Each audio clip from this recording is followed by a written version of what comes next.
Britain और America दो सबसे बड़े शक्तिशाली देश। ब्रिटेन तो वही ब्रिटेन होगा जो 200 साल तुम्हारे ऊपर राज कर गया था। क्यों चिंटू हो, जानते तो होगे ना। ब्रिटेन बोल रहा है खालिस्तान के झंडे लगाना, खालिस्तान के बोर्ड लगाना, खालिस्तान की मांग करना, बोला नियमों के खिलाफ नहीं है, नियमों के अंडर आता है ये, नियमों के अंडर। बड़े कमाल की बात है। अमेरिका तो पहले ही ऐलान कर चुका है। अब आगे सुनो, तुम्हारे को बड़े झटके लगेंगे। अब झटके, और झटके सुनने के लिए तुम तैयार हो जाओ। अकाल पुरख की लीला तो चली है ना, बड़े कमाल की लीला चली है भाई। यहां पर क्या करते हैं देखो जी, ये खालिस्तानी मतलब इस टाइप से बोलते हैं जैसे पता नहीं कि बहुत बड़े भाई आतंकवादी गिरोह के बोल रहे हो तुम। यही सब करते हो ना। हकीकत में आतंकवादी गिरोह कौन है तुम्हारे को उसका ही बताएंगे, तुम्हारे को वो भी बताना बहुत जरूरी हो गया। अब सुनो जरा, क्या बोल रहे थे, क्या होता है भाई 50% टैरिफ, 25% टैरिफ या 100% टैरिफ, इससे क्या फर्क पड़ता है? कुछ फर्क नहीं पड़ता ना। बताते हैं क्या फर्क पड़ता है, वो भी सुन लेना। और जो खालिस्तान के लिए जो घोषणा की गई है ब्रिटेन के द्वारा, अमेरिका के द्वारा, वो भी सुन लेना, सुनते जाना। और ये हम नहीं कह रहे, अपने पास सबूत है। अगर कोई बकवास करेगा तो बकवास करो, अपनी और कहीं जाके करो। अमेजॉन, वॉलमार्ट जैसी कंपनियों ने रोका भारत से कारोबार। आधी रात आए माल रोकने के कॉल भी कर दिया भाई। अमेरिका राष्ट्रपति डोनाल्ड ट्रंप की ओर से भारत पर लगाए गए 50% टैरिफ का असर दिखने लगा है। एक झटके में ही अमेरिका की कई दिग्गज कंपनियों ने भारत से सामानों का आयात फिलहाल रोक लिया है। इनका पहला असर कपड़ा उद्योग पर दिखा। दुनिया भर में किफायती दामों पर कपड़े की सेल के लिए मशहूर भारतीय कंपनी पर्ल ग्लोबल का कहना है कि अमेजॉन, वॉलमार्ट जैसी कंपनियों ने उनके साथ डील को रोक दिया है। पर्ल ग्लोबल की ओर से जेपी और कोहिल्स जैसे नामी ब्रांड्स के लिए कपड़े तैयार किए जाते। कंपनी का कहना है उनके पास आधी रात को अमेरिका समय अनुसार यही कॉल आया कि माल सप्लाई फिलहाल रोक दी जाए। कुछ कंपनियों ने ईमेल करके अपने फैसले की जानकारी दी है। अमेरिकी खरीदारों का साफ कहना है कि बढ़े हुए टैरिफ को माल की कीमत में एडजस्ट किया जाए, वरना वे सप्लाई नहीं लेते। करो अब 50% टैरिफ को करो प्लस। बोल रहे थे ना 27 अगस्त के बाद लगेगा, तब लगेगा, लग गया, शुरू हो गया। वो 100% टैरिफ भी लग गया, 100% टैरिफ भी लग गया। ऐसे में उनकी बिक्री की संभावना कम होगी, इसलिए कंपनियां फिलहाल भारतीय सामान के आयात से बच रही है। पर्ल ग्लोबल के मैनेजिंग डायरेक्टर पल्लव बनर्जी का कहना है कि हमारे पास कस्टमर कॉल कर रहे हैं। उनका कहना है कि हम भारत की बजाय दूसरे देशों से अपना बेस शिफ्ट करें। भारत की बजाय, अगर ये बड़ी बड़ी कंपनियां भारत की बजाय दूसरे देशों में शिफ्ट कर जाएंगी, कितने बेरोजगार और जुड़ जाएंगे। 100 करोड़ से ऊपर तो पहुंच ही चुके हो। 130 करोड़ के हाथ में कटोरा देगा भाई। बचे हुए 10 करोड़ विदेश भाग जाएंगे। जो धनवान है ना वो विदेश भाग जाएंगे। तुम्हारा क्या होगा कालिया? अंधभक्तो, सिंदूरी लाल की जय बोलो, एक बार जय बोल के दिखाओ। अनपढ़ो, मूर्खो, जाहिलो। और हाँ, पेट्रोल 130 के पार जाने वाला है जल्द ही। अगले एक हफ्ते में इसका रिजल्ट ले लोगे तुम। अगले एक हफ्ते में नौकरियां धड़ाधड़ जाएंगी। जो प्राइवेट सेक्टर में नौकरियां धड़ाधड़, बड़ी बड़ी कंपनियां बंद होंगी, दूसरे देशों में भाग जाएंगी। वो तो अपने दूसरे देशों में जाकर सेट कर लेंगे अपना धंधा। तुम्हारा क्या होगा? अमेरिका खरीदार बोले टैरिफ का बोझ आप उठाए, वरना बिजनेस नहीं। राइटर से बातचीत में बनर्जी ने कहा कि हमने अमेरिका साझेदारों से कहा कि हमें कुछ वक्त दिया जाए। हम बांग्लादेश, इंडोनेशिया, वियतनाम और ग्वाटेमाला आदि में अपनी फैक्ट्रियां शिफ्ट करने पर विचार कर रहे हैं। लो, ऐसा इसलिए क्योंकि इन देशों पर अमेरिका की ओर से लगाया गया टैरिफ काफी कम है। दरअसल अप्रैल से अब तक बाजी पूरी तरह से पलट चुकी है।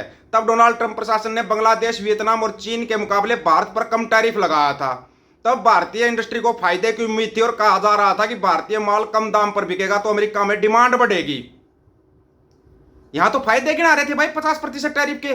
कहां गई रे वो अंजना पंजना टंजना ओम कश्यप पश्यप, कहां गई? एक बार यार तुम्हारी मोशी टंगना उठाओ, उसको भेज कर देख लो। ट्रंप टैरिफ कम कर दे तो हो सकता है वो समझा देगी। उसने अंधभक्तों को भी तो समझा था, आजादी 2014 में मिली थी। अंधभगत मान गए क्योंकि उनकी मोशी ने बोला था, मान गए अंधभगत। अंधभक्तों अब सुनो अगला ऐलान जो खालिस्तान के लिए हुआ। न्यूज में है, अपने सामने ना ज्यादा वो मत करना। ब्रिटेन के दक्षिण पूर्व इंग्लैंड स्थित एक प्रमुख गुरुद्वारा श्री गुरु सिंह सभा को खालिस्तान से जुड़े बोर्ड लगाने के मामले में क्लीन चिट मिल गई।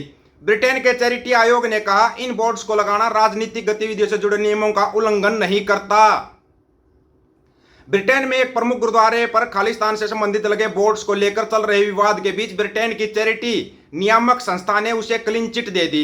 चैरिटी कमीशन ने कहा कि इन बोर्ड्स को लगाने से चैरिटी के राजनीतिक गतिविधि संबंधी नियमों का कोई उल्लंघन नहीं हुआ है। श्लोक में स्थित गुरुद्वारा श्री गुरु सिंह सभा पर यह जांच कुछ साल पहले कई शिकायतों के बाद शुरू हुई थी।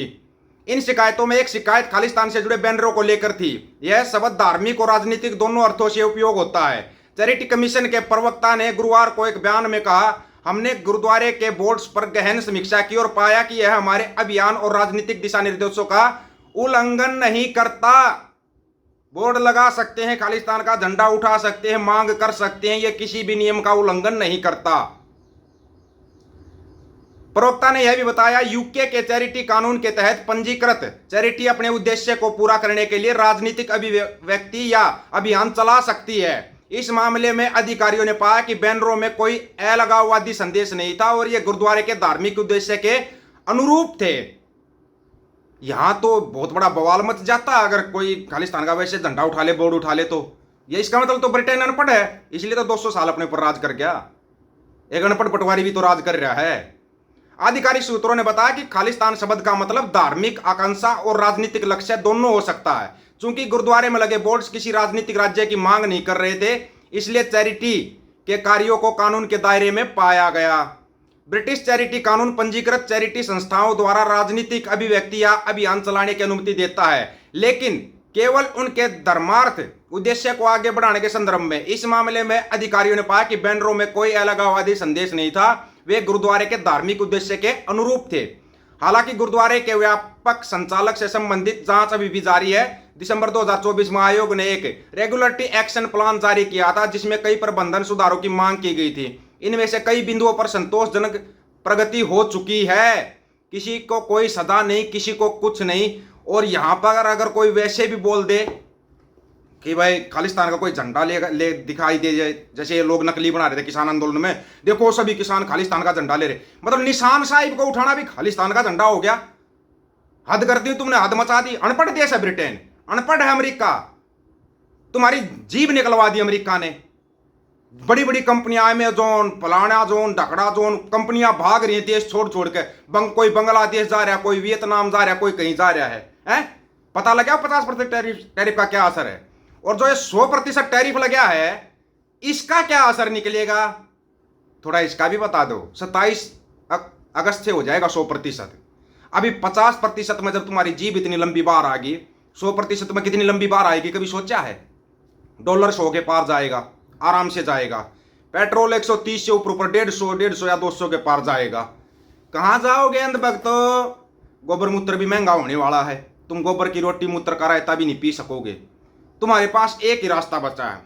एक टूटा फूटा कटोरा ले लो हाथ में, केले के पत्ते लपेट लो, एक भाला ले लो हाथ में और झिंगा लाला हुर शुरू हो जाओ टाइम से। नहीं तो तुम लेट होने वाले हो, पहले बता रहे तुम्हारे को, और तुम ज्यादा लेट हो गए हो। मेरे हिसाब से तुम लेट चल रहे हो, तुम्हारे को पता ही नहीं था। अब ये 25 का 50 कराया तो इतनी कंपनियां भाग गई। एप्पल वाले भी गए, अमेजोन वाले भी जा रहे हैं, ब्लूमबर्ग वाले भी जा रहे हैं, सभी भाग रहे हैं छोड़ छोड़ के। कमाल नहीं हो रखा है? आप लोगों की क्या राय है भाई? आप अपनी राय रखना, आपकी राय का इंतजार रहेगा। सभी साथियों को राम राम, नमस्कार, आदाब, सत श्री अकाल। वीडियो को ज्यादा से ज्यादा शेयर, चैनल को सब्सक्राइब और बेल आइकन को जरूर दबाना दोस्तों। ऑफिशियल दीपक फौजी यूट्यूब चैनल बात हक और सच की करेंगे। हक सच की बात हम करेंगे। वीडियो को शेयर करने की जिम्मेदारी आप लोगों की है। गज के आखो वाहेगुरु जी का खालसा, वाहेगुरु जी की फतेह।